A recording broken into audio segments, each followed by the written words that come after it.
It's that old song. I love that song. Yeah. Star Trek. Yeah. But you and I have had conversations though where you were like, transporter fights in oil. He takes. We are chaos. We're about to talk about my thinking. It sounds like the Superman theme or Superman theme. Well, that you were like, I wish we get a new song soon because it's been at this point 25 times we've played that song. True, and it was never a very high fidelity. 24 actually. We've only had 24 podcasts of the theme.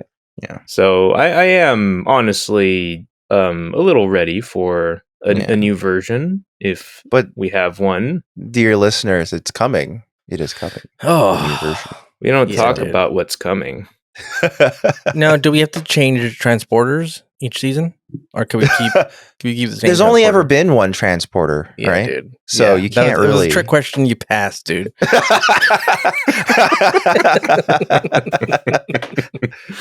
Oh man. I was watching. Oh, never mind. Fuck it. I'm not gonna talk. No, bring it up. You're watching the transporter. You're watching the oil scene where he puts on those bicycle pedals to get grip. There's several things about that scene I had forgotten. This is the scene from the transporter where he's fighting in the car garage and intentionally gets everyone covered in motor oil. Yeah, and gets himself covered in motor oil. Yeah, he basically pulls a Hakan from Street Fighter 4 and like oils himself up, and everyone else can't fight in oil. But he knows how to fight in oil somehow. Oh yeah, and that he knows that. Yeah, you should take the bicycle merely adopted the pedals. Oil.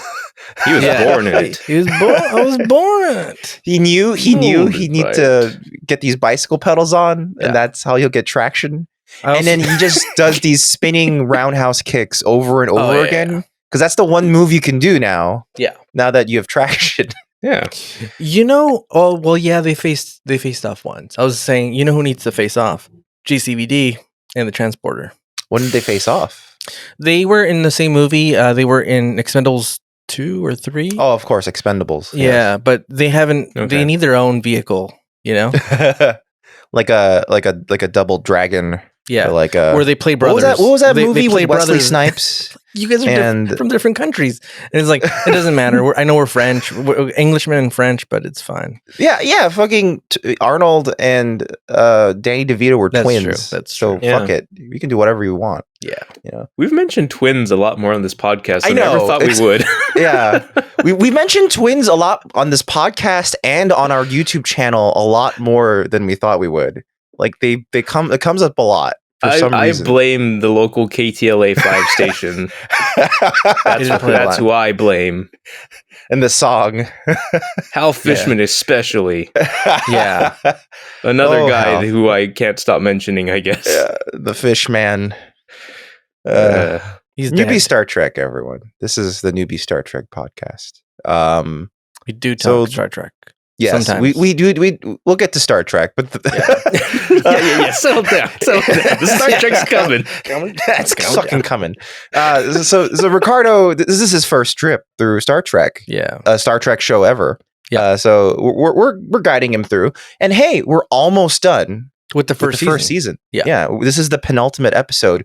The Conspiracy is the name of this episode. It really should have been the finale. Or the first of a two-parter for the finale. Yeah. Don't you think? I had these strong feelings that it was the finale in my head because some major shit happens in it. Yeah, it's like, it's stuff that is so threatening to the foundation of what the Federation is that you would think it is like, it could even be a series finale where they're like, oh my God, this is the plot of a movie, right? One of the Star Trek movies. Like it's a conspiracy happening. We don't know who to trust, blah, blah, blah. And it's like, we just got to finish it really quick in 45 minutes. This is basically a Hail Hydra episode. Yeah, this is Winter Soldier. Yeah. And, they kind of blow through it really fast. But who's Bucky in this?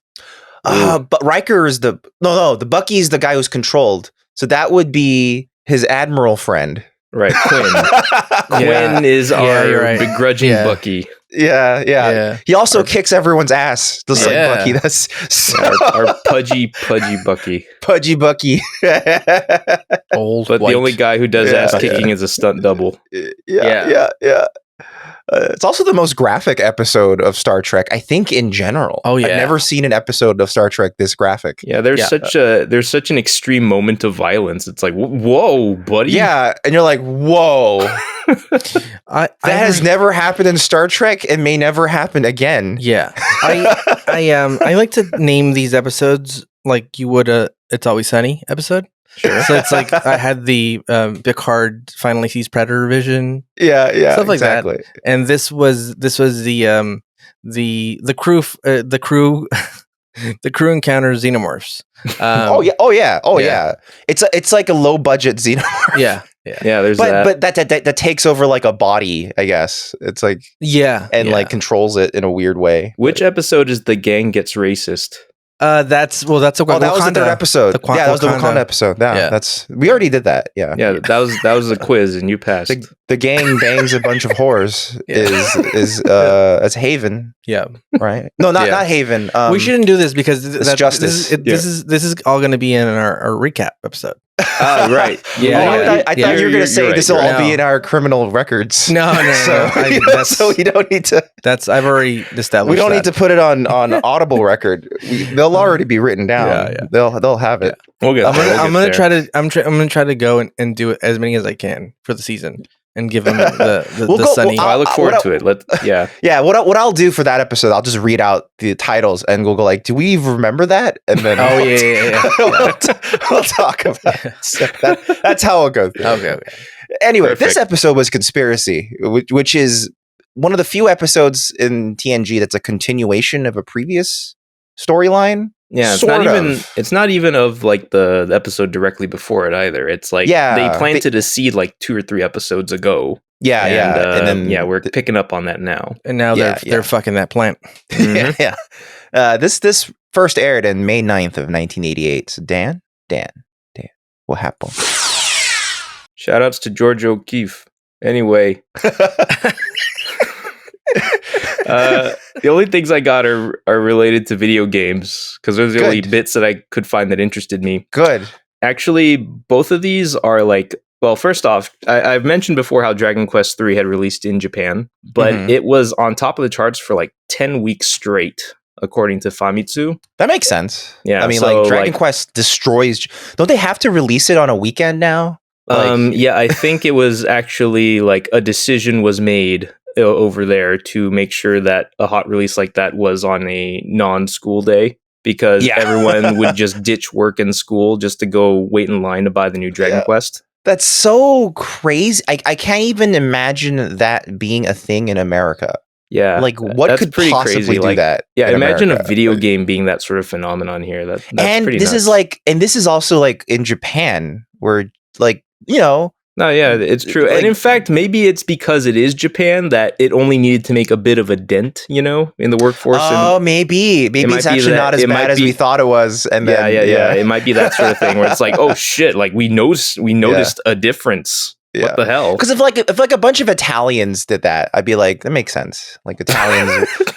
Like, or Spaniards. Those responsibility shirking Italians. No, but because the cultures is different. Like Spain literally has the word siesta. Hey, forget about it. Where like they'll just be like in the middle of the day, we're tired.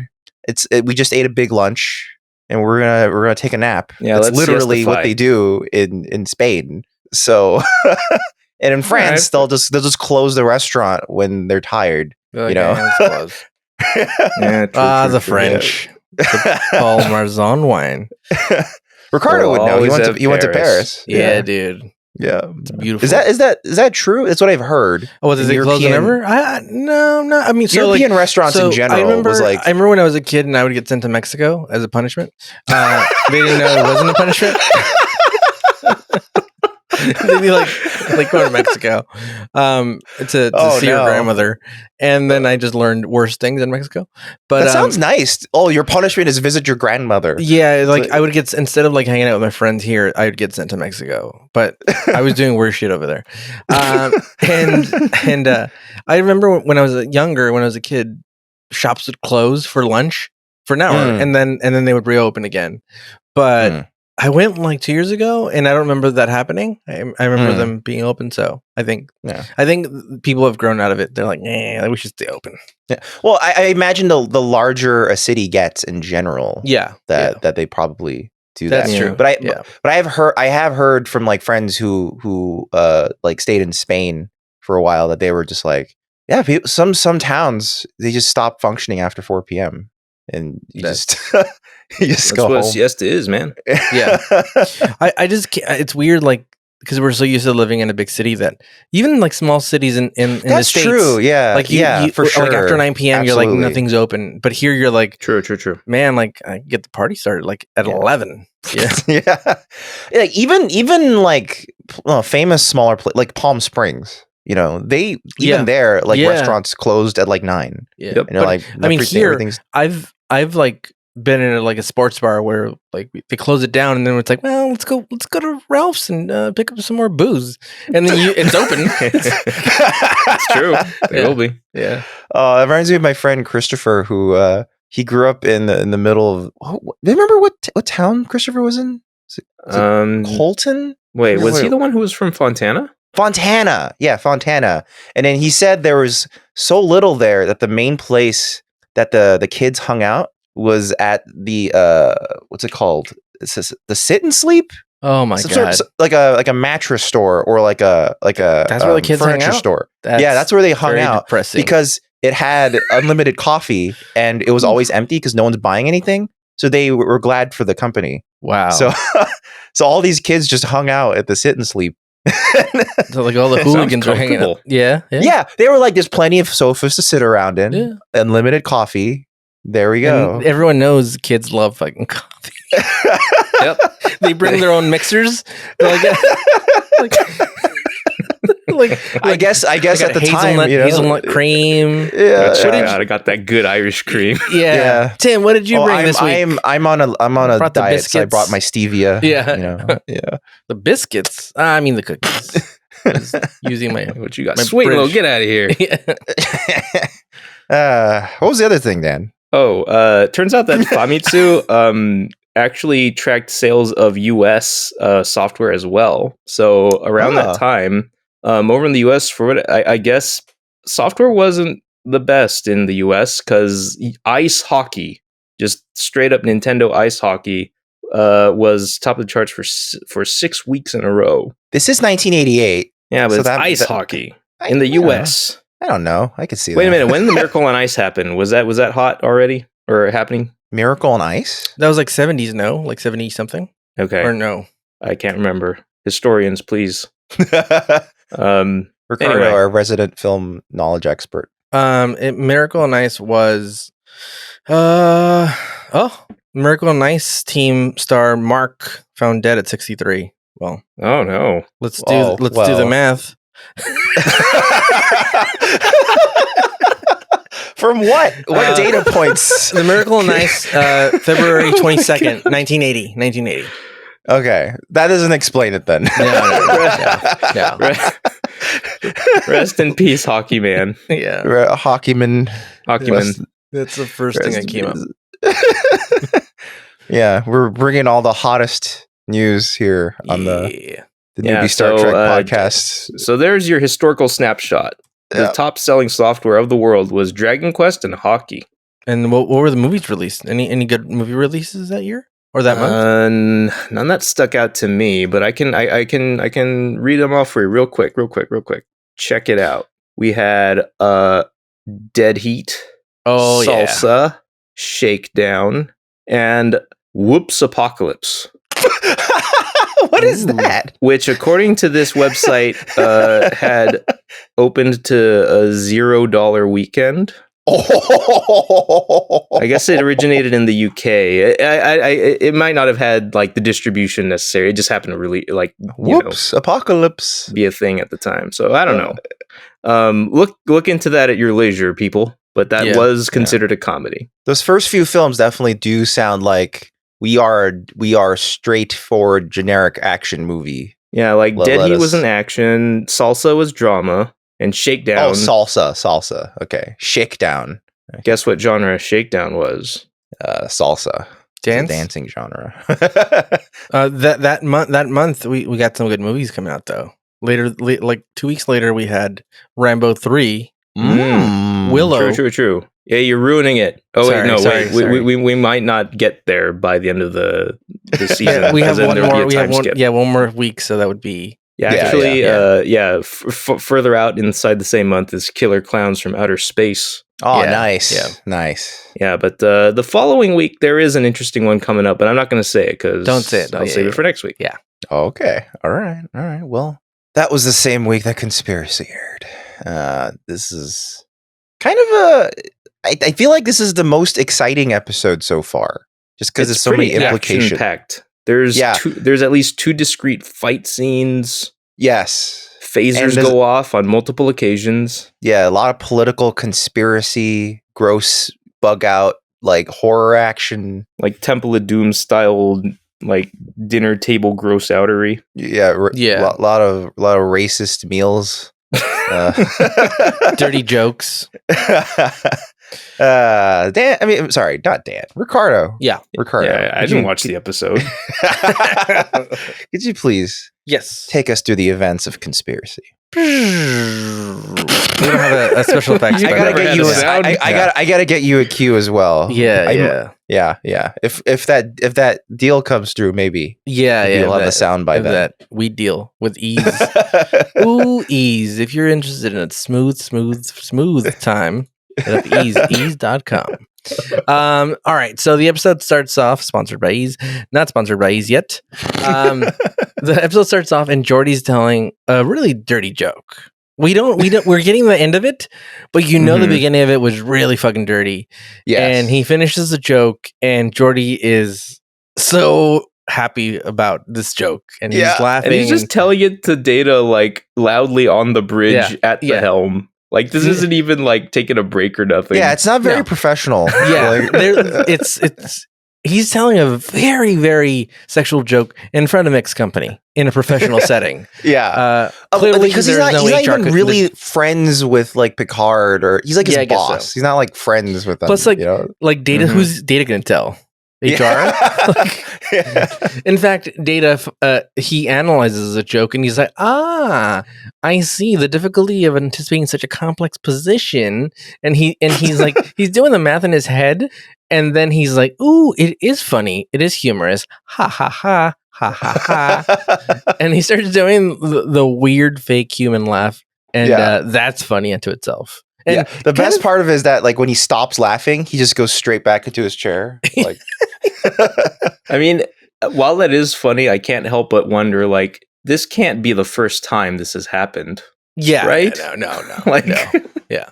Maybe this is the first time he's admitted he understands that it is a joke. Because a lot of times he went like, oh, is this humor? Maybe the breakthrough is the fake laughter. Maybe he does have a breakthrough in this episode. He does have a breakthrough in this episode as well. So. Oh yeah, he does. Although what it means is, I don't know if it ever even amounts to anything. I think it's just progress. That's about it.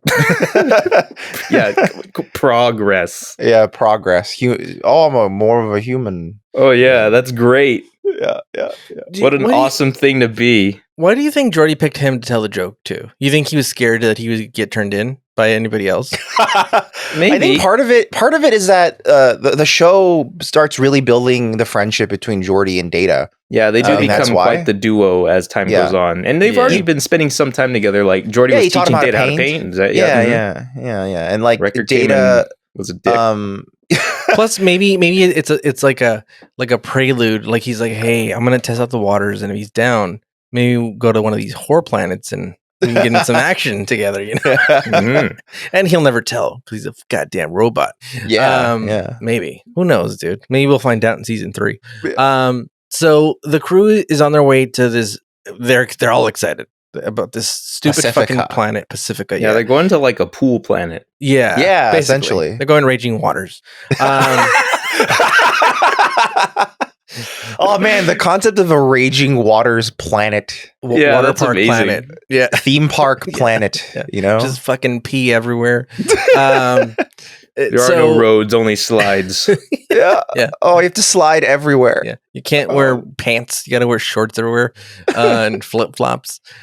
So they're all excited and they're talking about what they're going to do. And Deanna Troi, who doesn't really show a lot of emotion, but can read a lot of emotion. She's excited. She's like, I can't wait to get there. Yeah. And for like, there's some interesting like chemistry with Riker again. Like throughout the whole season, they kind of come back at it. Like he's jealous sometimes, she's jealous sometimes, and I don't know. He's like his body language. He's leaning towards her. I felt like if they had gotten to Pacifica, he would have definitely fucked her. So they imply that they've definitely have had sex at least a few times before, because in the episode with Teabag, she's giving that speech where she says, "Please use his Christian name, Theodore Bagwell." Teabag. I think Theodore the reason I don't say that is because I think Bagwell and I think the wrestler immediately Buff Bagwell, and I go, that's wrong. Yeah. And then I just go Teabag. He's Teabag. But anyway, she very specifically says, "Oh, I see. Humans don't understand the difference between platonic love and physical love," which implies that like she and Riker have had like dalliances at least a few times. Yeah, and then they've done the wild mambo. Yeah, and now he's the hunka chunka. Yeah, because to all the Demolition Man terms. Because to the Betazoids, sex is just like, let's just do it. Yeah. You think the Betazoids do it like Demolition Man, where they just put on helmets and it's all in their head? Oh no, they're full naked and they're doing all sorts of fun shit. Betazoids love to be naked. Yeah. They'll be naked there's so many ceremonies. They're just like, we should be naked. Her mom did mention that, right? Like, yeah, you're right. At the wedding, they have to be naked. You know, everyone, not just the bride and groom. Not just everyone's supposed to be naked. Yeah. So then they're really excited about this plan, and they get a message. It's like a secret message. It's like a code 27 or some bullshit like that. They're like, oh, this is for the captain's eyes only. So they call the captain and they wake him up, and he's like dead asleep, dude. Yeah. And he's like, he even has like that you just woke me up in the middle of the night voice, where it's like kind of like hoarse. It's very possible he was actually napping while waiting for the take. Maybe. Yeah. Use it. He's like, fuck. I couldn't help but think 4 British eyes only.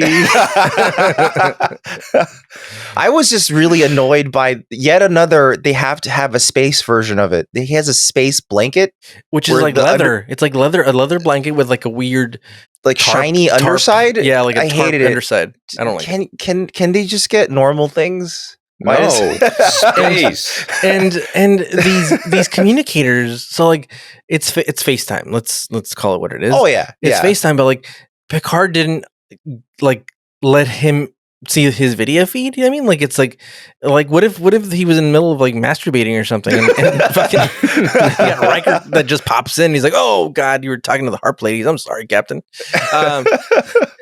Like, you know, like when we have Zoom, you decide like when people see. Yeah, you enter camera. the green room and you're like, okay, I'm getting ready with the setup. I've hidden the camera off for this meeting. Yeah, you know, why don't they have? No, sorry, continue. It's true. Like they should have a button. There's gonna be another. Why don't they fucking just do this sort of thing? Yeah.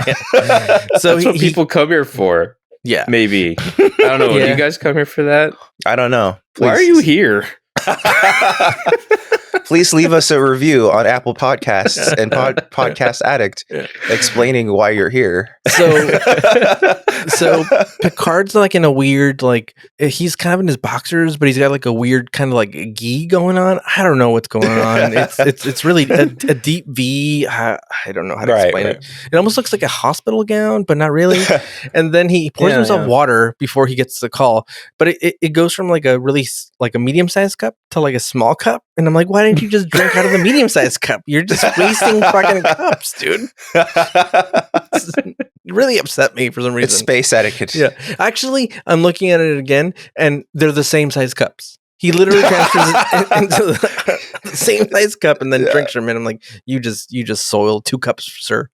And he takes a drink, and it's Walker, his old friend Walker, Texas Ranger, and he's like, hey, Walker, what's up, man? And he's like, and Walker's kind of like, he's courteous, but he's like down to business, and he's like, yo, what's up, old friend? And he's like, yeah, what's up, dude?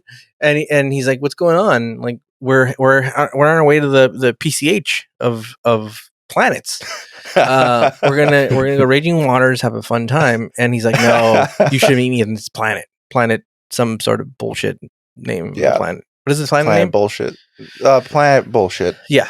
So they're like, hey, meet me in this planet. It's don't tell anybody. Don't tell Starfleet. Nothing. Shit's sketchy, dude. But he's like, well, what kind of sketchy? He's like, I can't tell you, dude. And I don't like this. Like, my thing is like, so many things have gone wrong. I would have been like, fuck that, not going. Fuck you. You probably have you have fucking SARS or some sort of weird disease. I don't want it. You have space herpes. You're gonna give it to us and all of the crew, and the holodeck's gonna get it. We're gonna have to scrub it down. We're not going. But he's like, oh sure, I'll meet you at this planet and not tell anybody or nobody in my crew, because very secretive. Yeah. And they head over there. Picard comes into the bridge and he's like, hey, we're gonna go to this thing. Don't tell nobody. And by the way, I forgot to mention, they were on warp 5 trying to get to this raging waters planet, and Riker's like, nah, dude, step on it, dude. Warp 6, dude. We got to get there early. Dude. Yeah, before the hot chicks get taken. And before that wave pool gets filled up. I know. Before everybody pees in the goddamn pool. That's the most disgusting part of a Raging Waters or any of those places, where this constantly reverberating wave pool is just filled shoulder to shoulder with people and pee. And you're it's like you have to consider the pee. Yeah, you do not want to be in that. That's the worst. You have to consider that you're going to get pee in your eye all day, and your mouth. It's impossible to not. Yeah, I'm not gonna lie. I've never been to raging waters. I don't know how to swim, and I don't like people's feet. So it's just that's a nightmare for you then. Yeah. Nightmare fuel. Okay, so you know what's funny? So I forget which water park did this, but there was a water park that put that chemical in their water that tells when someone's peed. Oh, right? Yeah. It shut down like twice a day, every day, because people just pissed anyway, and they just stopped putting the chemical in because they're like, we can't keep shutting down. Yeah. So, we can't keep refilling. That's what you get for pools. having some semblance of faith in humanity. No. That's what you get. Yeah. They're just like, we'll just have the secret pee. Yeah. And it's a secret contract. You sure you want between this the data? public? You sure? So he tells Riker, like, hey, we're gonna go to dial tone B or whatever the fuck this planet's called. We're gonna go to yeah, that's good. That's good. And that's strong. And we're gonna go there, and we're don't tell nobody. It's a secret. And they're like, okay, should we tell like this planet we're going to, because they're going to meet people at this planet? It's like, no, don't tell anybody we're going there. Like, all right.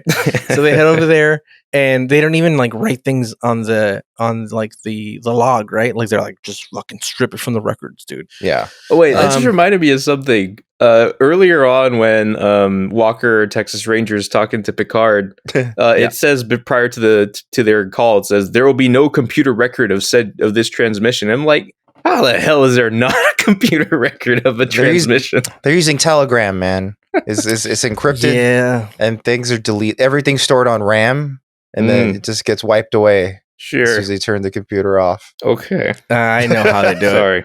What they do is they get the hard drives with all the records, and they play the and then it just wipes it clean. That's the Department of Defense record. Yeah, that's actually the sound of a sonic shower. Yeah.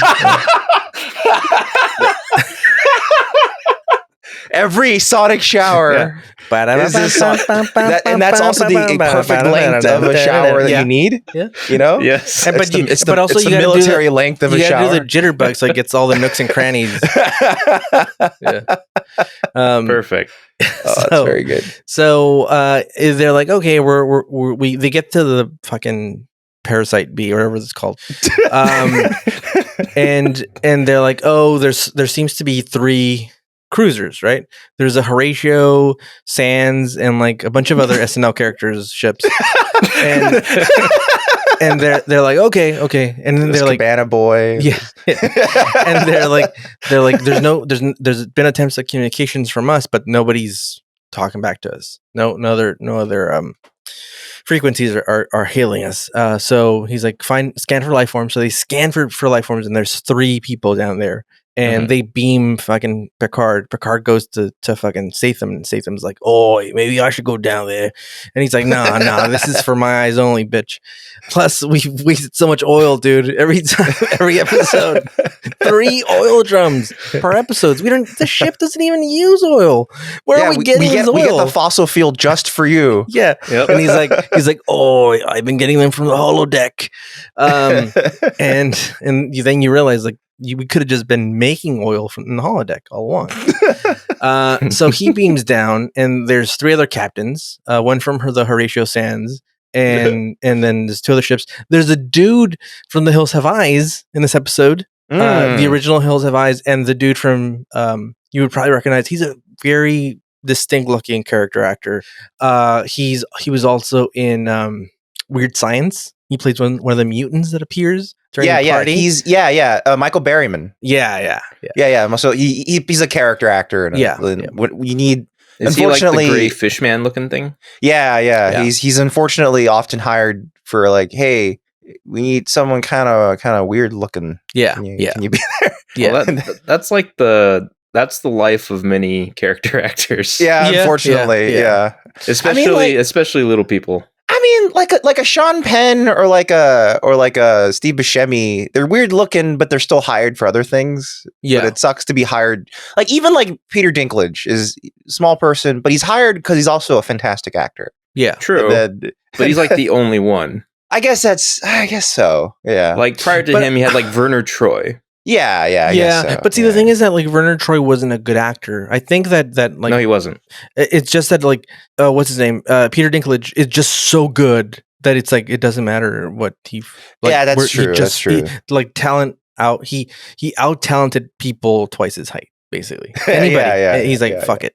I'll dance. I'll act around you, motherfuckers.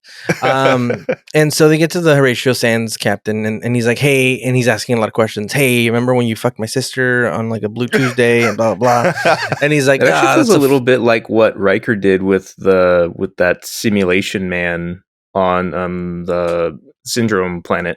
Oh yeah. With the robot that was like, I'm actually from the USS Lollipop. Oh yeah, you're right. Like, and he's like, where did Beverly Crusher? And then you get a little more information about Beverly Crusher and Jack Crusher. Yeah. I guess he met Jack Crusher before he even knew Beverly Crusher. Yeah, that's interesting. Yeah, and he said, "I'm gonna double cross this man and fuck his wife." I made a mistake. Yeah. Introducing. I made a mistake once. I won't make it again. I'm going to kill you. I'm going to kill you, and then I will father your child. But you're going to think it's yours. Nah. So then they ask him a bunch of trick questions, and Picard passes them, dude. And he's like, we had to make sure that you weren't compromised. And you find out that they think there's a conspiracy thing going on. There's some weird things happening, and this conspiracy thing that they think is happening, can't remember facts, like old facts or like memory ththings. So they're like, right, because ostensibly it takes over, therefore it just doesn't have any of the memories. Of the I was about to ask that question. I was like, wait a minute, why is this like a test at all? Because like these are still the people, like the physical people. They're not replacements, but I think I think it takes over their brain completely. So it's just that whatever the thing is acting. Well, it made it seem like they couldn't remember old memories.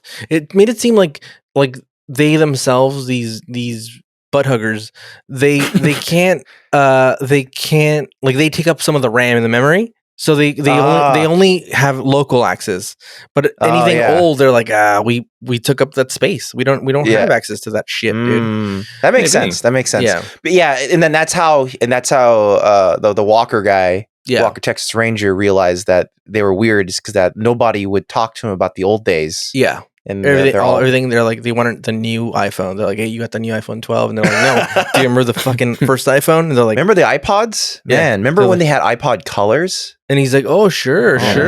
And the iPod videos? Oh, man, those are good. Yeah. Remember when the circle is a bunch of buttons? Oh, man. And then you could go scroll through your list just by spinning the wheel. I actually have all of them. I have every generation. I had gotten the iPod mini as a gift. I actually really like that circle. The spinning action on it. I mean, I had a Nano, an 8 gigabyte Nano Black that I named Black Galactica. Oh. After Crack Galactica. Yes, which is one of the best pieces of comic book onomatopoeia like ever. Yeah. The good old Thor. And so they revealed to Picard that there's some shady shit going on, and that it's going in within the ranks of Starfleet. That there's some sketchy moves happening, and that they should be vigilant. And they don't have but they're very vague. They're like, yeah, there's some weird moves happening, and like, but we don't know. Could be, could be not. And Picard, of course, is like kind of like, yeah, I trust this guy because I know him for a long time. But man, we've been through so much shit this last few months that I don't know. We almost died. There was a pandemic. We had fucking 2 pandemics. Yeah, 2 pandemics. We had fucking drug abusers that were just fucking taking us hostage because they wanted their drugs with their thunder powers. Yeah. We dealt with took us to the edge of the universe. Yeah, we went to a fuck planet and they wanted to kill Wesley. There's so much things that happened. Yeah, that they're like, Picard's like, I just want to go to the beach and fucking go to the nude beach and get naked, dude. So he's like, sure, whatever, dude. We'll keep an eye out, dude. Whatever. And so he goes back and he talks to Deanna Troi. He's like, hey, did you feel anything? You know, and was there any feelings in the air? And he kind of reveals to her what's happening, and she's like, I don't know, Captain. Would you risk your career for like this dude? And he's like, well, like our friendship goes back a long time, and there's a lot of weighing of things. And Picard does this thing where he crosses his fucking hands like this, and he's thinking. and then what he does do is he gets Data, and he's like, hey, dude, you are computer. Check the computer for any anomalies in all of Starfleet's records. And he also tells Deanna, hey. Deanna specifically starts off by saying, shouldn't you tell everyone if this is a really big issue? And he goes, no, I'm not going to tell anyone because I don't want them to get implicated in any crimes I could potentially do. But I'll talk to you about it. Yeah, I'm going to implicate you. I mean, it's a great reason until you realize that, wait, you're talking to Deanna right now. Yeah. I'll get Deanna. I don't mind her getting implicated because she's not the greatest. She's not the greatest counselor in the world. Those people out there are my real friends. Not you. So Data is irreplaceable. This is on a need to endanger basis. Basically. Yeah. And Data's a robot. If I just tell him to forget it, he'll literally delete it from his memory banks. Yeah. So also, that's why Geordi told him the dirty joke. Because he's like, Data, forget about it. Don't worry about it. He's like, Data, remember that fucking orgy we went to? Delete it from your memory, dude. Don't ever play it back for anybody, dude. Yeah. Don't use your RoboCop. Don't use your RoboCop fucking thing to plug in somewhere and broadcast it everywhere. And when we go to the fuck planet, transfer operating system to RAM. Yeah. So when we're done and we come back, it's involved to memory. It just disappears. Oh. When we come back. Unless Geordi wants to record it and he's like, if I wink at you, start recording. And keep it a wide shot. And Data's eyes are just wide open, just going. Like, so then he talks to them and he's like, "Hey, we're gonna go and basically he tells them like, hey, on the bridge, like, hey, we're gonna go back to Earth." And this is the first time we've gone to Earth, right? On the show. Yeah, it's actually kind of cool because we've been out in the fucking space. They themselves admit they've been at the outer rim of their territory, Federation space, for a long time. So it's like they finally come back home. That's why a lot of these things feel like end of season things. Mm-hmm. You know, like coming back to Earth, like discovering a conspiracy with a seed planted like earlier in the series, and you know, all these things, and just like, I mean, was it not supposed to be the finale at some point? Like, it just feels that way. So here's the weird thing. So it was never meant to be the finale because it was almost completely canceled as an episode. The guy that wrote it, his name was Tracy. I hope I'm saying this correctly. Tracy Torme. And basically he wanted to originally write a script that was about the Iran-Contra affair, which had just recently been a thing. Yeah. And he wanted it to be like, hey, there are conspirators within Starfleet trying to stage a coup, right? So that's what the original plot was supposed to be. And then Gene Roddenberry was like, I hate that because Star Trek is supposed to be perfect. Everyone's supposed to be really awesome and perfect. And our government wouldn't be that easily manipulable. So who would have known? He was lock her up like just 20 years later. Oh no. Damn idiots. Save that for Janeway. So they were like, make it parasites or some shit. Do something else. Yeah. They should call them Trumpties. And then one of the showrunners, Maurice Hurley, who like I think he's the guy who like kind of helped take over while Roddenberry was out doing shit, is that he really hated the script and wanted to kill it, but then like a bunch of other people vouched for it and they just made it. That's why it's not the finale. Like it was just supposed to be this one episode that just exploded into. It feels so weird to talk about this sort of a plot in such a like optional way because because the implications of this episode are very far reaching. I would think it's really like devastating actually. Like if it's like that much of an issue, like if they wanted to, this could have completely upended the status quo like entirely. Oh yeah, and it could have been like these are our future enemies moving forward. Like that could have easily happened. They're so tiny. And they get in your mouth and I mean they're like, you know, Star Trek has done similar like the earworms in Wrath of Khan, like they've done shit like that before, similar things. So it's a thing, and they could have turned it into like a whole big plot point, but it's just a one-off. It's not even a two-parter.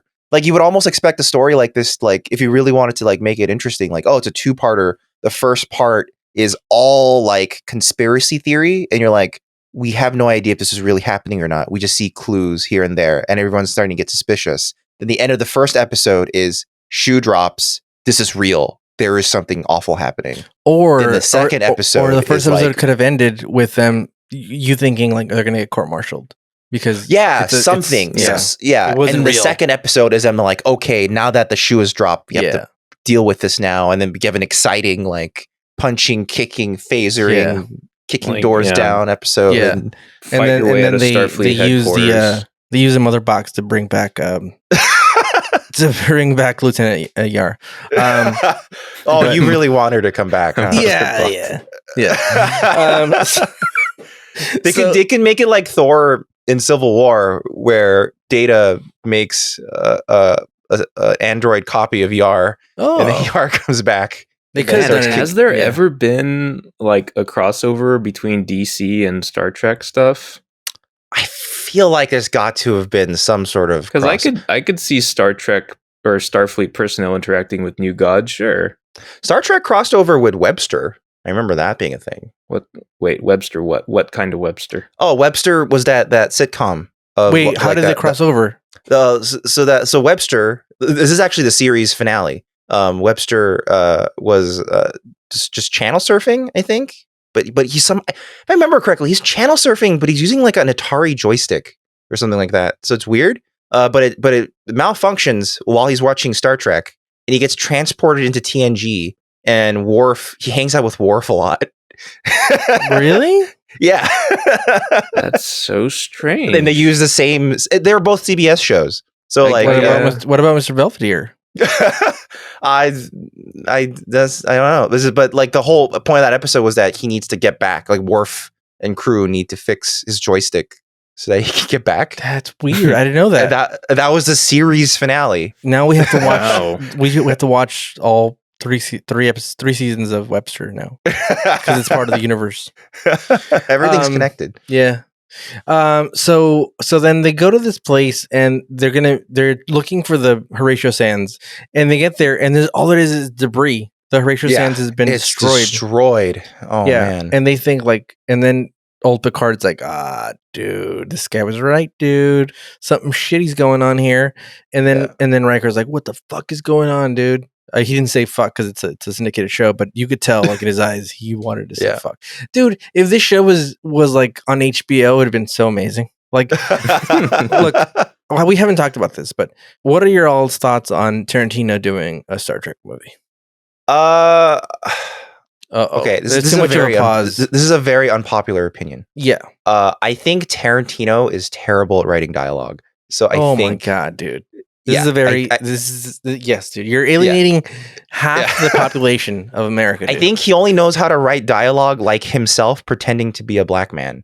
So I think that's why I think that's one mode. That's one of two modes. One is Italian gangster. One is pretending to be black. That's his like two modes. Okay, that sounds closer to reality. Yeah. To me. So like I actually don't think he's an especially good dialogue writer. So I don't think he could write a Star Trek script very subtly. That being said, I do think if he was given a script to work on, that could be really, really cool because he is an excellent technical filmmaker. Yeah. And he does get really good performances out of his actors and the way things are. I just think like he shouldn't write the Star Trek episode or movie, I think. Okay, we get Oliver Stone. We give him a bunch of Coke. And we go, hey, remember what you did for Scarface? Do that for Star Trek. A bunch of fucks. If you want a bunch of fucks in Star Trek, watch Picard. They just curse like crazy in that show. Oh, really? Yeah, and there's tons of murder and violence, and there's murder. Picard being a fucking asshole, and like I can only assume that a Tarantino Trek film would include like a 10-minute scene pontificating about like one small technical detail of the world. I also think potentially, like, first of all, I also think he'll never make it. Like he's claimed he's going to make so many different projects that I don't think it'll ever happen. Like, so I think this is a pie in the sky sort of thing. But I also think there's a potential mode he could do for a Star Trek movie where, because when he like did an episode of ER as a director, he went on the record as saying, I didn't want to stand out. Like, I wanted to come in the show, direct the episode well, and then leave. I didn't want people to go, oh man, that was a Tarantino episode of ER, you know? Yeah. He wanted to be like, I want to make something that makes sense in the continuity of what I'm working on. And since he genuinely really loves Star Trek, I have a feeling he might do the same. Even if he wrote it, there is a chance that he might go into it going, I'm writing a Star Trek movie. Maybe I should really figure out what the tone of that is and write it that way. Yeah. And maybe. He probably wouldn't insert so many of his Tarantinoisms into it. He could insert a couple of fucks though. He could. He would. Bring back Riker and just let him just unload all the fucks that he wanted to say. Picard, the show, has already set a precedent for that being the case. So whatever. Let's do it. So then they have Picard takes a Riker and he's talking to him about like the shit's going on, and then Data comes in. He's like, "Hey, there's definitely something sketchy going on. Let me show you." And he shows him these weird, sketchy moves and I would say middle management kind of thing, where they were shifting people around. And, it's basically middle management shuffling. Yeah. It's really... And I'm like, it sounds like a lot of places I know. And and so they're like, okay, we got to get to the bottom of this, dude. Let's go back to Earth where it all started, dude. And they're like, all right, and they freaking turn around. They press the fucking U-turn in space and they fucking haul it. And I don't know how many days they're in space because they were 22 hours away from the Raging Waters plant. Yeah. So I can imagine it's going to take them days to get back to Earth. I don't know. I think so. Yeah, right? I think it takes. They're talking about how they've been spending so much time in the Outer Rim. Where are they currently? So the show, they're not being really specific about it, but I do imagine Ricardo's right. It takes probably probably a week. They're probably pretty far from Earth, I would imagine. I mean, they've had scenarios where they have said they're so far out that even with all of their technology, sending a message out might take like 3 days, right? And to get it back might take like 3 days. You know, So they haul us back and they get to talk to. Well, first of all, they pull up by the moon and they're like fucking cruising in, dude. Yeah. And that was badass. And I was like, yeah, dude, we're finally get to see Earth. All cool, bunch of cool shit, dude. And no, we don't get to see any cool shit. They get to Earth and they talk to these. San Francisco. Yeah, I guess so. They talk to these three old white dudes, and of course, there's one that looks like fucking angry Mike Pence, and there's one that looks like the Pillsbury Man, and then we have the one guy we've met already that looks like a fat Ross Perot. And Fat Ross Perot we met before because he was the one that said like, oh my dude, my dude. So this is why I thought Walker should have been him. Because if you're trying to connect the conspiracy thing back from the previous conspiracy episode, why would the guy coming back to warn him that conspiracy has happened be a character we've never met before? It should probably have been the Admiral Quinn guy coming back and saying, remember that shit we talked about? Yeah. It's happening. It's happening right now. And we gotta do something.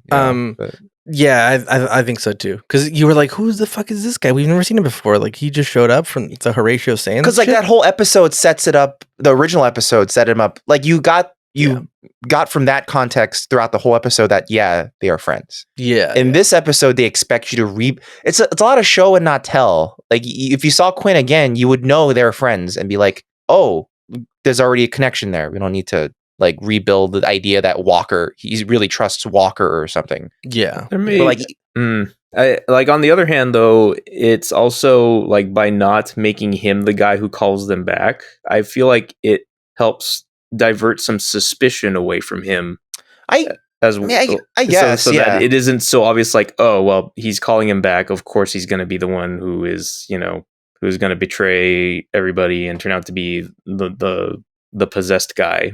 Yeah, I almost thought it would have been like cool if like he did come back, he was on his ship and his ship was the one that blew up and then he died. And then but like it's suspiciously the only survivor is that like his whatever that guy is, manservant, whoever that guy is, that guy Merrick? Is it Merrick? I don't even know his name. Yeah, Remick. Talking about Remick, the receding hairline? Remick. Remick. Okay, I was Remick. I was transposing M's and R's. Yeah, so that's why I thought he suspiciously wasn't on the flight or something and survived, and then that draws suspicion to him because he's always been a suspicious character anyway. He's very shady. His eyes are very shady.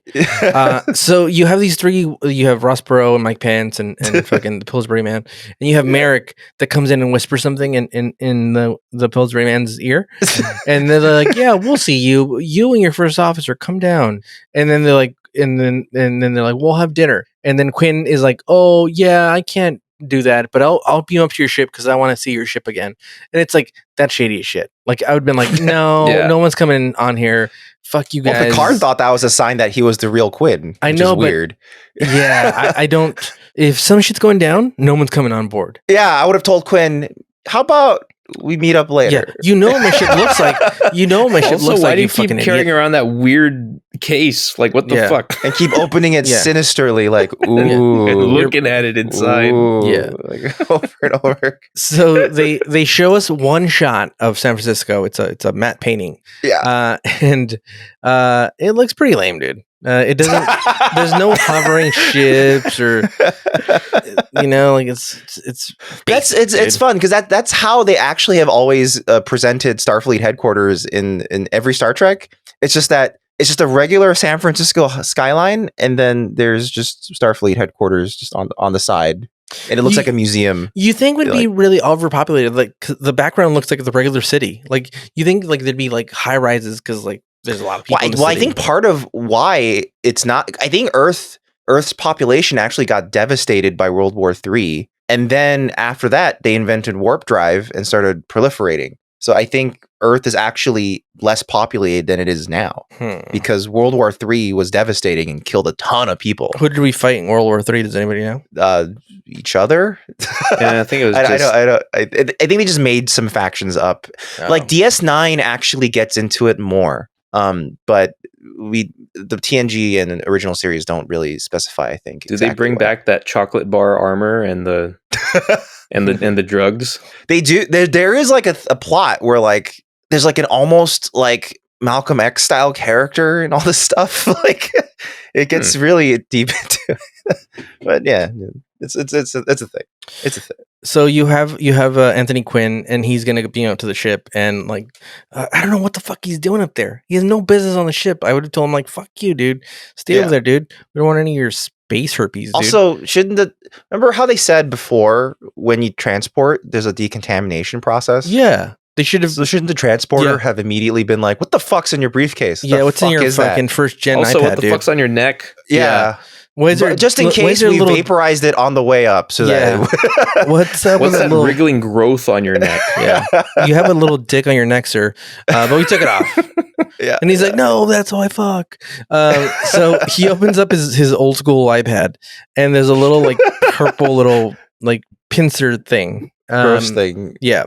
And he's like, and you're like, does it need air? Why did you fucking open it, dude? And old Remick comes in and he's like, you ready to get beamed up? I don't know. This scene was weird. Like, it didn't give us anything. It just, I think Remick wanted more lines for like to get bumped up or something. And so they beam up Anthony Quinn. He gets there and he's like, hey, what's up? He's really excited and spry, and he's like, yeah, you're looking remarkably well. And he's like, yeah, I feel good. And it should have been a sign. Like, remember that other old dude that showed up and he was fucking tap dancing after, and he came in a wheelchair. Yeah, and then all of a sudden he's like, and he's like tap dancing, and he's got the Benjamin Button disease. But this guy, they see him how spry he is, and then no one goes, hey, there's something definitely wrong with this dude. Because earlier he was like sitting all the time, and he had all these conspiracies, but now he didn't. And then like Picard's just like trying to dig, and he's like, hey, seems like the thing you mentioned was right, dude, the conspiracy. And then Quinn's like, oh no, you misunderstood me. I'm sorry. I meant like the royal we conspiracy. His explanation, I couldn't even make sense of it, honestly. Yeah, he's basically saying, there's always going to be issues because we're always trying to talk to aliens, and you know how aliens are. He does the thing where those you jump races. around and you just you're like, dude, it's like, I don't want to say, dude. Oh, by the way, before dude,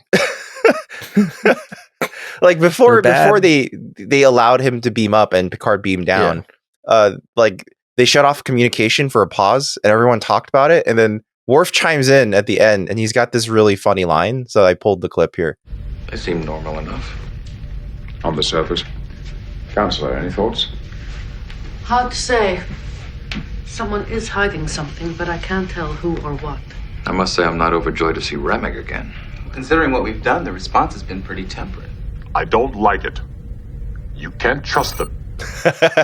They should listen to Worf. He should have been like, these old white men, you can never trust them.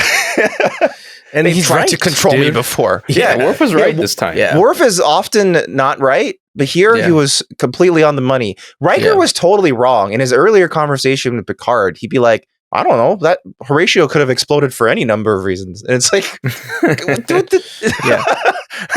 he's like, you never put diesel on your fucking gas tank? Accidentally? We actually poured diesel in the warp core instead of dilithium crystals. And we put Vin Diesel in the warp drive and fucking blew up, dude. Get too much you get when you don't use Statham. Yeah. He had too much NOS in his fucking blood. So they're like, no, you misunderstood me, because the thing with the aliens and they can't be trusted.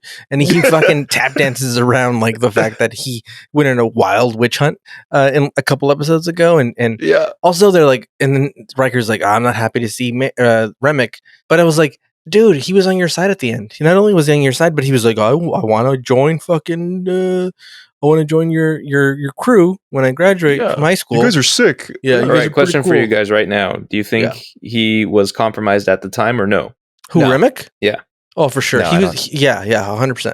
Oh, I don't think he was. At the time? Yeah, I don't think he was compromised at that point. Oh, no. I thought he was pulling the strings all along, because he even whispers to them. I meant in the time of that episode, way back then. Actually, yes, I think so. Actually, maybe not. I think he must have been, because slight spoilers, he seems to be hosting the mother alien. Yes, right. So like that implies the that source of the conspiracy. Yeah, which then implies that he could have, like But then Quinn was already suspicious of stuff happening. Yeah, but what if there was let's be honest, there was some sketchy shit happening on the Enterprise, dude. 2 outbreaks. There's rampant fucking there's fucking terrorist children on board pulling coups and this dude, they should have been decommissioned and said, "Look, Picard, there's too much shit going on." In that episode I told you, like, they should have fucking arrested him, dude. They should have arrested Wesley for war crimes. Everybody should have been going to jail, dude, for covering each other's shit and just making up shit for the fucking Prime Directive. A bunch of bullshit. And Remick was like, "Oh, squeaky clean," and he never said like, "Yeah, there's some things going on," but it seems above like. I think at the very least they should have been like, "That's some sketchy interpretation of the Prime Directive." Yeah, but you're skirting the law, but it's fine. But no, he was like, squeaky clean, guys, perfect. I want to join your crew. But all along, he just wanted to infiltrate the Enterprise. I think he was compromised, dude. He had one of those butt worms. He probably had to have been, considering the timing of everything. And yeah.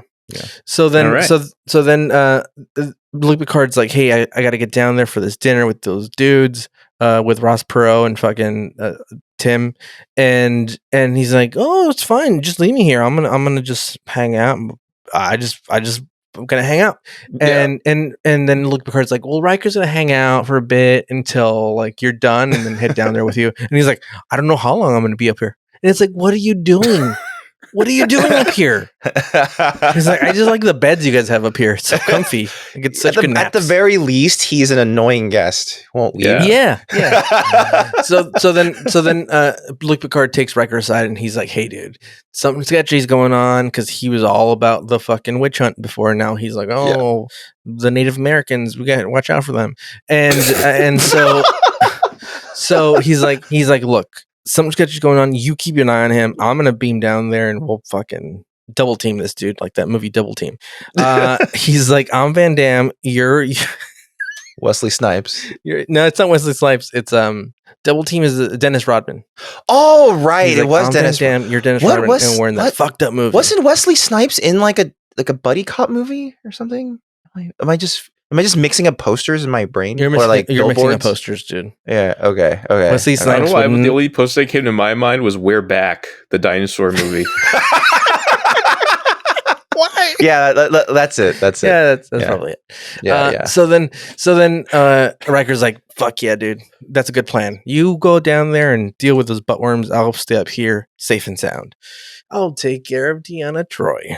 And he's like, cool. So then Picard goes down there and he's meeting with the Pillsbury Man and Mike Pence, and they're really excited about having dinner. And Luke Picard is like so paranoid. Like, they give him a drink and he's like, "Should I drink this? Are they going to poison me?" They also have this really weird setup. It's like, let's all stroll over to this table where a single like pitcher is so and 3 awkward. glasses. Yeah. It's so weird, and even if nothing was going on, it's so awkward and like uncomfortable. Like it's like, I get that it's supposed to be somewhat formal, but it's just like it's an empty hallway. Weird. Yeah. Like, it looks like a setup. It looks like someone's gonna come behind him with piano wire and just fucking choke him out.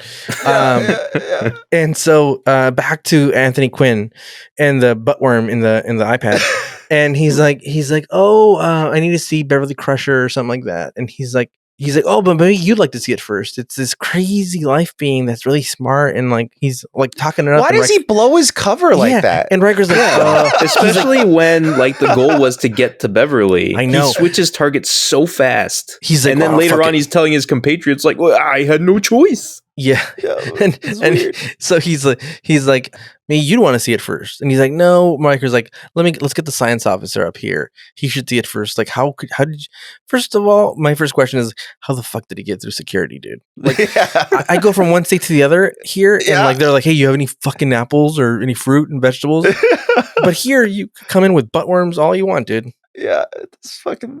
So he's like, "Hey, we should get somebody to see this thing." And he's like, no, just you take a look at it. Get really close. Open your mouth and get really close. That's the only way to look at things. Say yeah. And then Riker's like, "No," he's gonna like back away. And Anthony Quinn's like, "No." And he grabs his wrist and he's like, "No, you're gonna come with me. And he's like, I've been taking my vitamins, so I'm really strong. It's why does it become an action movie line?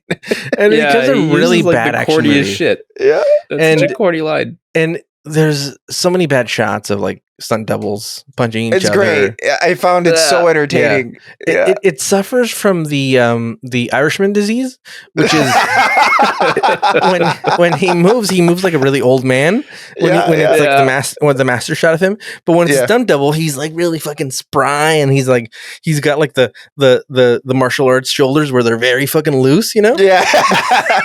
but when this on the master of him, he's like, oh Lord, please just get me my struggle to do a punch. Yeah.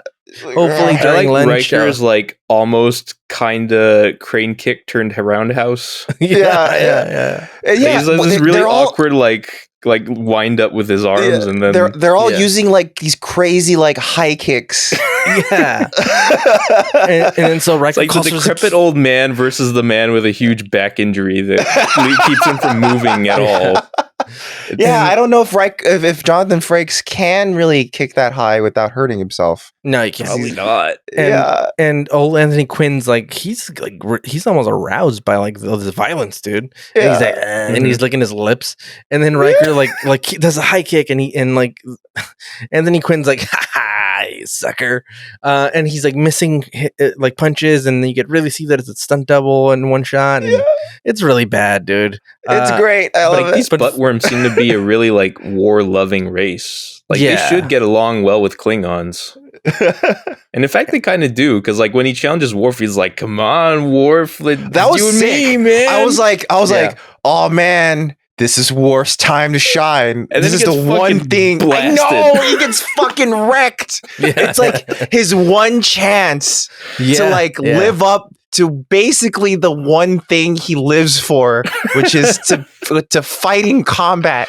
And then he fucking jobs. But wait, before we get there. So Geordi and Worf get there, like because fucking Riker called for security, so they run there, and they're really running. They get in there, and they're like, and Anthony Quinn's like, oh man, he slipped and fucking fell, dude.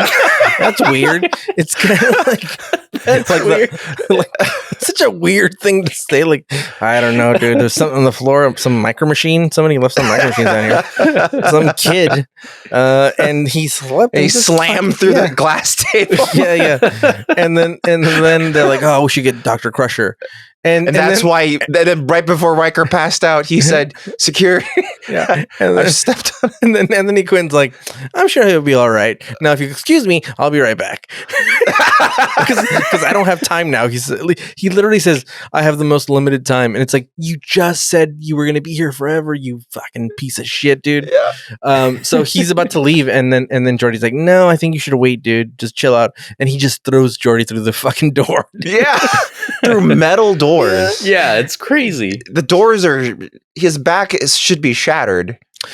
And I don't like how he says Klingon. Like it sounds like a racial slur. Like he's like, no, Klingon, it's you and me. I think he is. I think it's a really bit puts implied. The stank on it. I think it's somewhat implied that he thinks like Worf is like something gross, and then Worf is like, oh, okay. Yeah.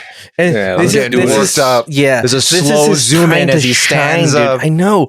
And I thought, man, this old man's gonna get a fucking ass whooping, dude, because Worf does not fuck around, dude. And he's fucking strong. Yeah. Like, Worf is super strong. Gets punked, dude. He just gets one karate chop to the neck and Worf is down.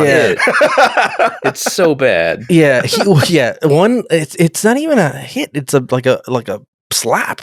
No, yeah, it's like a Kirk style karate chop where it's just like and that's after taking like two full unguarded like double fisted hits from Worf. Like Worf goes at him with all he's got, and it's nothing to him. Yeah, Worf, the man who is considered so strong that he is afraid of having sex with human women because he thinks he'll destroy them, can't knock. I guess this it turns old out man. he just thought very highly of himself. Yeah. And the worst part is that later on, when Beverly does the examination of the old man, she basically explains the strength by saying, "Oh, the adrenal glands are really high." Yeah, it's not like he got super strong. He just had a ton of adrenaline. Yeah, how did he get so limber? Actually, I love that explanation because Picard kind of just cuts it off like, shut up, we don't actually need to provide that much detail about this bullshit. Yeah. Don't explain it. It makes no sense. So Anthony Quinn throws fucking Worf across the room. He fucking wipes the floor with him, dude. Yeah. And then he's about to leave, and Beverly Crusher comes in and just shoots the shit out of the fucking Anthony Quinn. Yeah. With phaser set to kill. Yeah, and he's like, that's the only way to deal with these old white dudes. That doesn't explain the phaser set to kill either. Just because you have a lot of adrenaline doesn't mean... Well, here, I assume that was on stun because he wasn't disintegrating. That's true. That's true. Yeah, maybe that's true. But then that makes it crazy what she says later, because she says stun doesn't work, and it's like... But it did. Well, she did shoot it twice. She should have clicked it in between. She could have been, because is there an in between stun and kill? Well, there's different strengths of, like, you notice she had there's the little strengths of kill. Well, there's different strengths of phaser weapons. So you notice she had the little one that's like a little remote. It's a noisy cricket. Yeah, like it's like a little like it looks like a tiny gray remote. That's the one that's like standard issue for everyone to carry on their person that's small. And then the one that Picard and Riker use. Yeah, it's like a tiny little one. And the one that Picard and Riker use are like, it's like a Magnum version. That's why it's so much more powerful. Yeah. And then stun and kill holes and shit. Yeah. I mean, they all look like massage chair remotes to me. Yeah. So then the first thing Beverly Crusher does is takes out her little fucking iPad and starts scanning fucking people again. It's like, you can't do shit with that thing, dude. And then I thought, how long is it till she starts stabbing people in the neck with her little pen? Yeah, you're right. EpiPen. And sure enough, it's like 1 minute later, she's already stabbing the old man in the neck. So basically they leave Riker there, and she's examining the old man. She's like, oh man, these adrenal glands, they're really big. And it doesn't explain how limber he is or any bullshit like that. They're like, all right. Yeah. So Geordi takes off, and then she keeps examining the old man, and then she's like, oh, look at this little dick coming out of his neck. And they look, and there's like a little wiggling little dick. It's not even that little. It's pretty big and noticeable. I feel like you would have noticed it just like walking behind him. You'd be like, what the fuck's going on there? It's not like his hair's long or anything. Space Mike Pence is walking around, and look at his neck. There's nothing in his neck. There's nothing. No, yeah, it's a fucking lie. Yeah. So it can't be the neck. It has to be like the low, like the back or something. Like they can't. But they claim it's the neck. Yeah, and so they all the white dudes are like, hey, let's have dinner now. And then so Picard calls Beverly, and he's like, hey, what's going on? And then she's like, hey, there's been an incident, and there's apparently a parasite in Quinn's butt. It goes through your butthole sometimes, or through the mouth, and then it gets in your neck. But I don't understand how the little thing's popping out, because it looks like the tail, right? So it gets in your mouth, and then it like backs up out the back of your neck. I don't understand how this physics works. There's no real, like, it's just assume that as soon as it enters your body, it has the ability to just phase around wherever the fuck it wants. Yeah, because how would it get to the back of the neck, like pictured in the video? Yeah, like it would have to like really tear up your back. Yeah, like realistically, we need to burrow through some shit. Muscles. You would be paralyzed after that. After the thing that took, you'd be like, "Oh, I can't." And like, I don't know about you, but the back of my neck it's not like there's a lot of fat there. There's not a lot of neck meat, as I call it. I know, like if something that size burrowed into my neck, I have like a weird bump there. Yeah, you'd see it. Yeah, nothing. I don't have a lot of neck meat. yeah, exactly. Like the neck is not if they hit out in the stomach, you'd be like, oh yeah, that make good sense. Or the butt. Or there's a lot of cavity in the butt, if you know what I mean. Yeah, in the colon, there's no way you'd find it in the colon. You can keister so many kilos of cocaine. They originally wanted to store them in the chest, but then it was like, man, that movie. Yeah. And so the Worf has already left, and she's alone, and then she's talking about like that. She's talking about the stun thing, that like the stun has a little effect. You got to shoot to kill, if you know what I mean.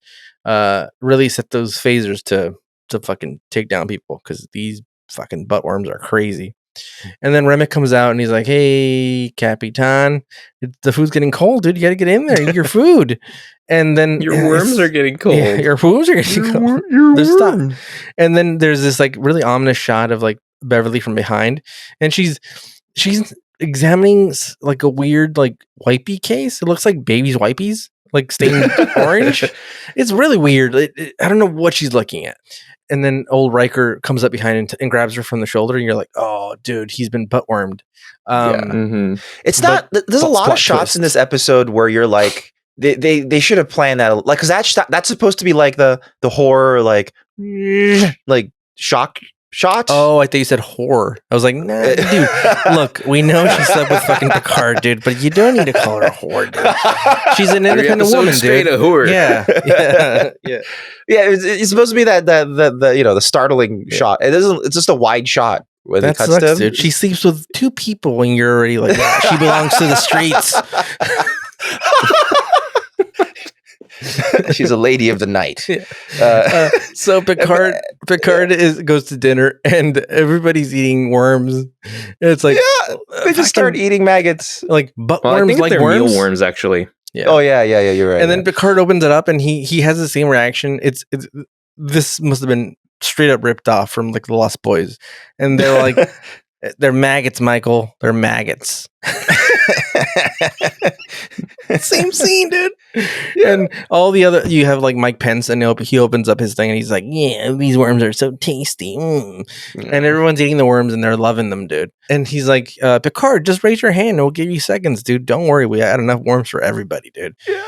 And Luke Picard's like, he's getting the old heaves. And he like looks genuinely disgusted. Yeah, Patrick Stewart's probably like, oh Christ. He's looking around like you all are just taking the piss, aren't you? And meanwhile, Mike Pence is like, yeah. He's like stuffing his face with his shit. They get to have fake worms in front of them and eat the fake worms, but Picard has to have the real worms in front of him. and then Picard is about to book it out of there, and Riker shows up. I like how he literally stands up and backs away. Yeah. And Riker's like slowly. you're not going anywhere, fucker. Get back in there. And then he's like, we're not going anywhere. And he pushes Picard back and he's like, sit down. And then he's totally into it, dude. He's like, yeah, I've been wanting to push around Picard for a long time. So this is like, and then they turn him around, and it's funny. His little worm's dick is not as big as the Admiral's was. Yeah, like it's not aroused or something. You look like there's like a painted on part of it. Yeah, that's and why it's not because it was wriggling fake. either. Yeah. So like it actually looks faker than the first one, which I guess is a bit of actual continuity. Yeah. And old Mike Pence is like, oh, he's got one of those worm dicks in his neck, so he's fine. He's one of us, dude. One of us. And he's cool. like, He's got the worm dick. Yeah. And then one of the captains that he had met in that planet in the beginning of the show comes in, and she sits down and he's like, I'm gonna eat these worms if nobody's gonna eat them. And she starts chomping on fucking worms. And then everyone sits down and they're all eating worms. Except Riker. He's about to, and he's just like, these worms are tasty. But he does this thing where like kids do, which is like they touch their food a lot, but never actually eat it. And he's like, oh yeah, I can't wait to get these worms in my mouth. He's the only one who had to touch actual mealworms. That's true. And then bring it close to his mouth. Yeah. Like Riker had to do a lot, like Jonathan Frakes had to do a lot of shit on this first season at least. He had to go and goo. He had to like that's right. The venom goo. Apparently, when he was lifting the mealworms to his mouth, they cut before it happened, but some did fall in his mouth. well, I mean, mealworms are technically edible. Yes, but you know, I don't really want to eat them. But if I gave you a bowl, I'm sure you wouldn't be happy. Like just spit out the ones that fell in your mouth, rinse your mouth out pretty well, and you'll be good. Yeah. Or put some tahini on them, and you'll fucking tasty as shit, dude. Now you do want to roast them at least. Yeah, get them a little crunchy. Then the tahini does its magic. Oh no! So then before he gets them, he has the worms in his hand, and he fucking starts blasting people, dude. And he starts just shooting everybody, and old fucking Mike Pence just starts running out of there, dude. And he books it. Yeah, and they shoot everybody in the room, and then the little worm comes out of the lady. Then it just scatters, and we never find out what happened to that worm. They never came back and killed. Well, I guess they said it's like a vampire theory where if you kill the main one, they all die, right? Yeah, it seems that way. Yeah, so old Mike Pence is making a run for it, just like he did in the Capitol, and And he's making a run for it, and they shoot him, and bam, they paralyze him, dude, and he just falls. And they get to him, and they have his little worm comes out, and it runs into this room, and they follow the little butt worm. They're like, where is this going? And they get to a room, and what's his name? Remick? Yeah, Remick's there and sitting in Professor Xavier's chair from a previous episode. They just reuse the chair. It was in the episode with the old man that had the Benjamin Button disease, remember? I don't think it's exactly the same one, though. Maybe you're right. Because that one actually had like a flap at the front. That covered him. Yeah, you're right. Yeah, exactly. Maybe they took it off this one. But he turns around and he's like, my plan. And you realize... the wheelchair, you mean? That is actually the exact same prop. But it just doesn't have the cover, right? Basically. Yeah, they just took the cover off. Yeah. Okay. Because it costs like what 10 grand to make. They gotta fucking reuse it for something. Yeah. So, and then Picard's like, Remick, there's a fucking butt worm going up your leg, dude, in really weird claymation style. And he's like, it's fine. Don't worry. Say what? And then he basically he eats the butt worm. He opens his mouth and the butt worm goes in him. And they're like, what? Riker's like, shit, dude, he just fucking ate it. And then Remick's neck starts getting big, and he basically exposes the whole plan. Like, hey, this was a perfect plan. It was a perfect, like, we were gonna take over, and but he does all of that with no plan. Yeah.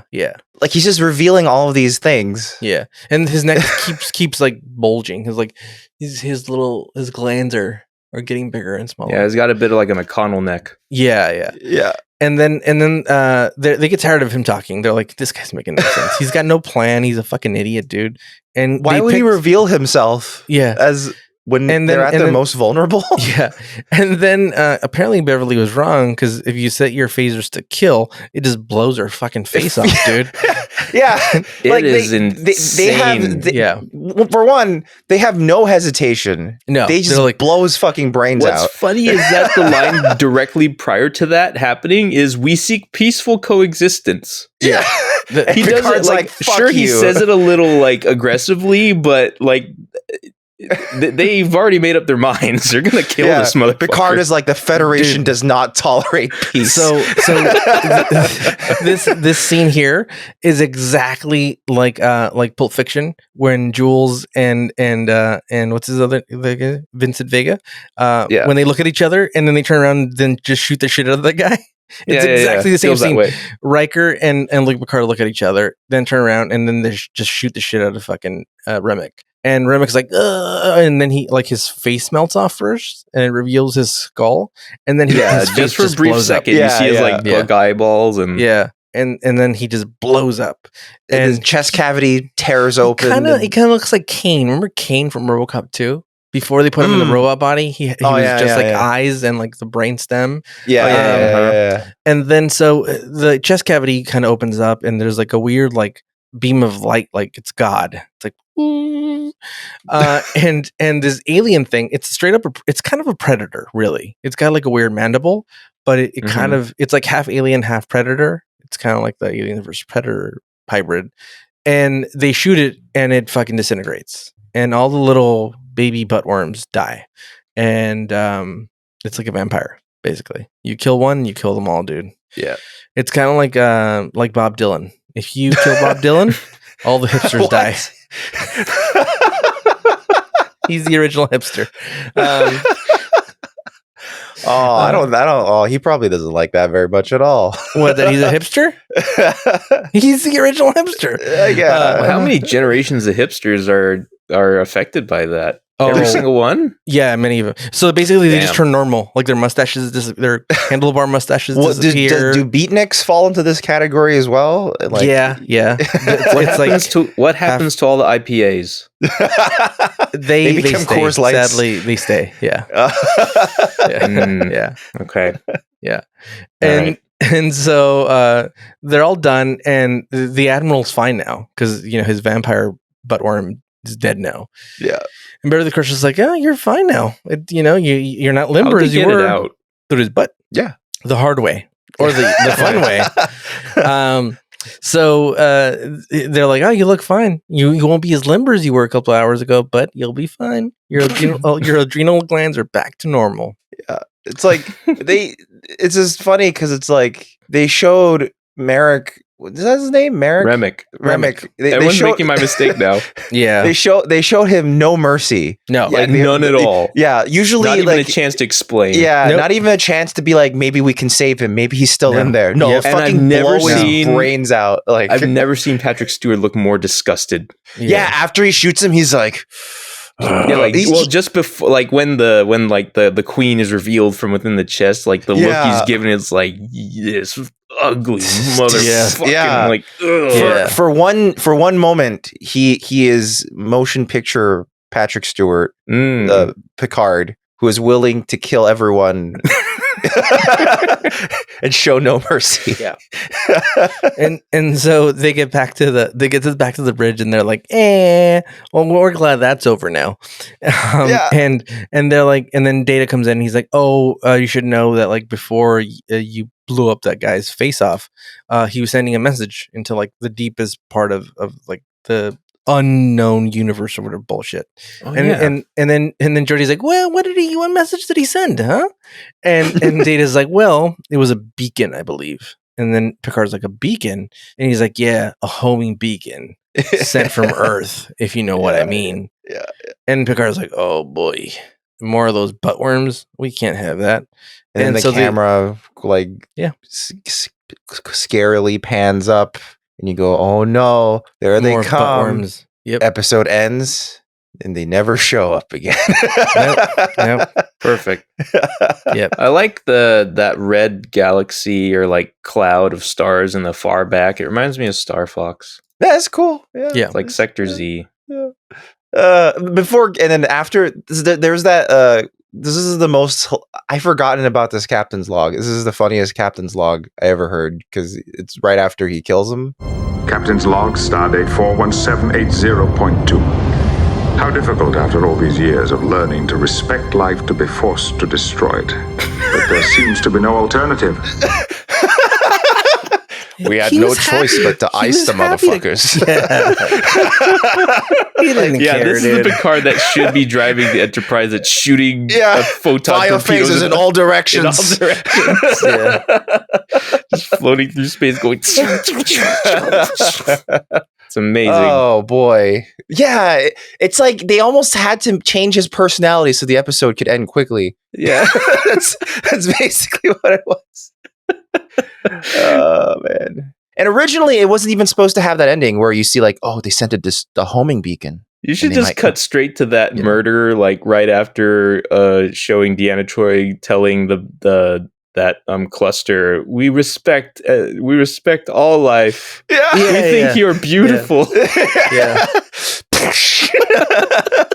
Freeze frame, ends with Picard was arrested for violating the Prime Directive. Oh, I would have loved if this was like an actual like planned thing where one episode out of every season was just ruthless. Yes. Like out of like inexplicably, everyone just wants blood. Yeah. Well, the thing is that they didn't get to go raging water, so they had a lot of pent up rage. True. Dude. Yeah. No. Yeah. This is built up ire. Yeah. Redirected rage. How many shore leaves that they have interrupted? Yep. I know. By fucking adventures. Yeah.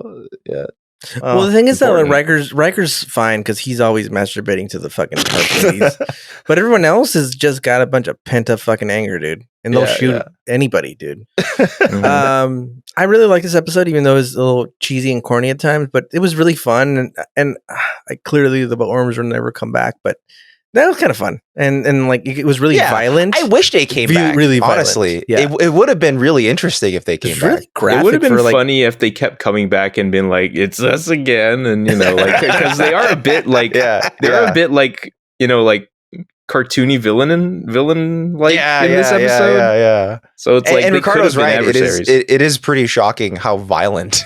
Yeah, for like network TV, that was really violent too. Apparently, in the UK, they completely censored that scene, and then in Canada, they had a disclaimer before the episode aired, said this is a very violent episode. But they show nudity in Europe. Advised. They're like, dude. Oh, I guess they do. That's true. They censor violence, but not nudity overseas. They're like, look, you could show Lieutenant Yar's boobs, but you show somebody getting their face blown off, or we're gonna fucking censor it. Dude. Yeah, I mean, in America's the opposite. Arguably, that's the more sensible way to go. Yeah. America's the Protestant way, where the boobs know, but the killing. Yeah, the boobs do know. Yeah. I enjoy this episode. This was a really good one for me for the season.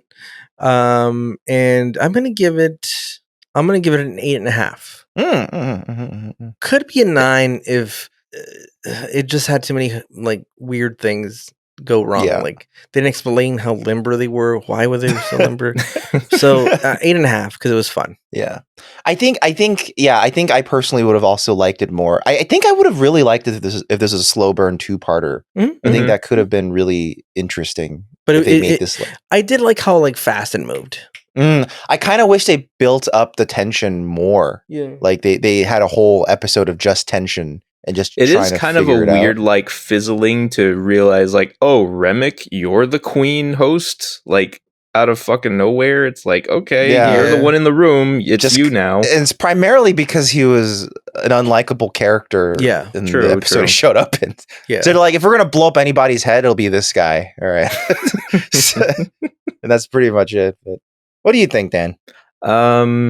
I think this is in an 8 territory for me, but for pretty much the same reasons. It's there's some clunky bits about it. And it's also kind of a shame that this doesn't result in more lasting things. Yeah. So, but like taken as its own episode on its own, it's fun. Very fun. Yeah, I give it like an 8.5 too. Just because it's like, I could definitely see the potential. I understand now why it's so weird. It's because like there was so much against the episode that they were weirded out about. They almost didn't want to do it, and like, oh, they made it at all. It's great, So it's a very, very unusual type of episode for Star Trek, and it's pretty great because of that. And like at this point, I honestly can't remember what the actual season finale is or was about anymore. It's super forgettable. Once we get there, we'll see it. Yeah, it's oh shit. That's sucks. Yeah, it's also about some sort of like conspiracy that occurred. No conspiracy. Okay. It's also about it's a thing as well. Yar's gonna come back next episode. It's the neutral zone. That's what we'll see next week. It's the name neutral zone where they find Yar is still alive. Yeah. Yep. Definitely. It's coming. Yeah. This is the search for Yara. Yep. So Newbie Star Trek, everyone. That's what it was. Yay! And then, so if you want to see more episodes of Newbie Star Trek, you can catch that at NEWBIEStarTrek.com, or you can just search for Newbie Star Trek wherever podcasts are sold. And, if you happen to drop by Apple Podcasts or Podcast Addict or wherever, if you could, leave us a review, that'd be really nice of you. But you don't have to. It's fine. We're just glad you're here. Also, we have our other podcast, the Fugitive Frames Film Podcast, where we discuss movies and shows in a variety of different ways. And Ricardo knows about that. If you're listening to this, last Thursday we dropped an episode for Netflix recommendations for March. Check that out, and that will be their second episode for this month. Maybe not. If it's not, I'll release another one by the end of the month. But I don't know. All my days are becoming one. So I don't know what who am I? What am I? I don't know. I've lost my mantra. There's a lot going on. Yeah, there's a lot going on. So you know how it is. Yeah, it is. But we're doing 2 episodes per month of the film podcast. Cool. Yeah, and you can find that at fugitiveframes.com, or you can search for Fugitive Frames Film Podcast wherever podcasts exist. Yeah, or at Jason Statham Kicks.com. I feel like someone owns that. No, but if it's available, I'll buy it. Jason Statham Kicks. Yeah. Well, remember that we actually do have newbiestatham.com. Yes, that's right. That's the optimal way to get to Newbie Star Trek. To go to Newbie Statham for now. Until we start going way to be transported straight to Newbie Star Trek. Yeah, it's through Statham. Yes. Exactly. And eventually there will be its own podcast where we go through the films of Jason Statham. Yes. That's got to happen one day. Yeah. Also JCVD, just because he also has a very interesting catalog. Yes. He does. Yeah. It's surprisingly diverse, the catalog he's made. Yeah. Also, our YouTube channel, Fugitive Games, Let's Plays, video games. We're live streams. Yeah, live streams too. We just at this point would have finished up Batman: The Enemy Within. How about that one? What a doozy! Quite an ending. We're still going through LA Noire, which is a bunch of fun. And at this point, we would have started our new LP, which is, hey, we're continuing Phoenix Wright series with Justice for All, and our good old friend Sarah is back, and Sarah is voice acting more than ever because the prosecutor is also a lady this time. Oh, she should do the voice as Lars from Metallica though, because it's Justice for All. Well, in the fourth game, there is a rock musician. Oh, as a prosecutor, so maybe anyway and also we're live streaming a few things regularly. We're going through Super Mario 3D World, and I'm also gonna be playing Pillars of Eternity because I kind of wanted to start playing a Western RPG again, and then I booted up New Vegas. I got a bunch of mods for it because I wanted to try a new experience of New Vegas, and I started playing it to test it out for a little bit. And I said, this isn't different enough. I want to play something completely different. I want to play a Western RPG, but this one's too similar to the Western RPGs I was craving to play.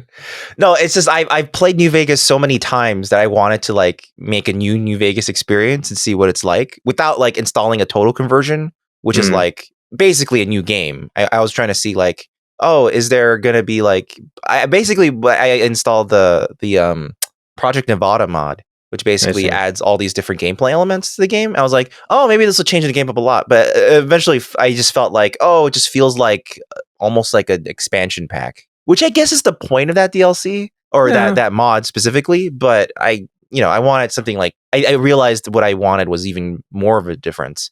I was just looking through other things and I was like, oh, Obsidian also did Pillars of Eternity. I heard that's pretty good. And it's been a while since you and I, Dan, have played D&D, and it's sort of based on Baldur's Gate, which is D&D-ish. So, Baldur's Gate's straight up D&D, and Pillars of Eternity, therefore, is like D&D-ish. So, I honestly don't know enough about these various like game adaptations of D&D worlds and or systems. I'm not even sure exactly how it all relates. Well, Baldur's Gate is just straight up D&D. Like it is, if you just turn D&D into a computer RPG, that is Baldur's Gate. Okay, like complete lore and all. Like down to the characters you would find in normal D&D campaigns and places. Baldur's Gate is a location in that map we were playing if you went more north. And stuff like that.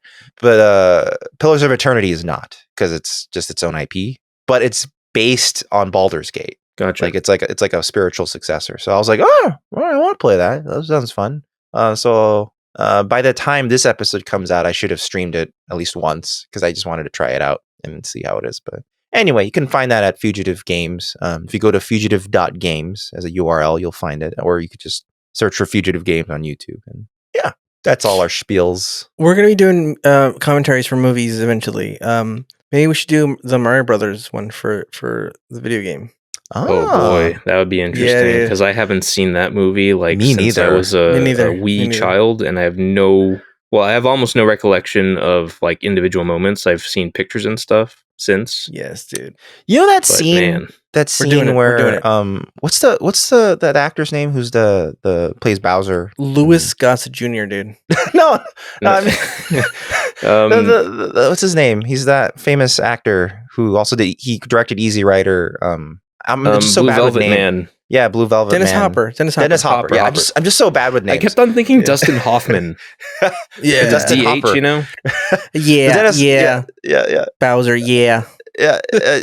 So Dennis Hopper, for some reason, I always mix up his scene in Land of the Dead where he shoots the guy when he comes out of the elevator with Super Mario Brothers. Okay. I don't know why. Every time I watch think it for the commentary. Yeah, every time I think Super Mario Brothers, I just think, yeah, that's the one where Bowser comes out of the elevator holding a briefcase of cash and shoots somebody. I'm pretty sure that doesn't happen. I have while a that may or may not happen in Super Mario Brothers, there's plenty of other weird shit that happens anyway. Oh yeah. So we'll see. We'll see. In the meantime, the next episode. The next episode we're going to watch is the Neutral Zone, the season finale of both Star Trek first season and our podcast. So not only is it going to be an episode about this episode, we're going to do a really quick recap of the whole season, see how we feel about the show, see if Ricardo even wants to continue, because I don't know. Maybe at this point, Ricardo just wants to kill us all. Maybe we just switch over to JCVD. So stay tuned next week for our final episode of Newbie Star Trek. We're not if we sure. even get there. Yeah, we're not sure. Yeah, but in the meantime, stay safe, everyone. We'll see you next time. Take care, y'all. We love you.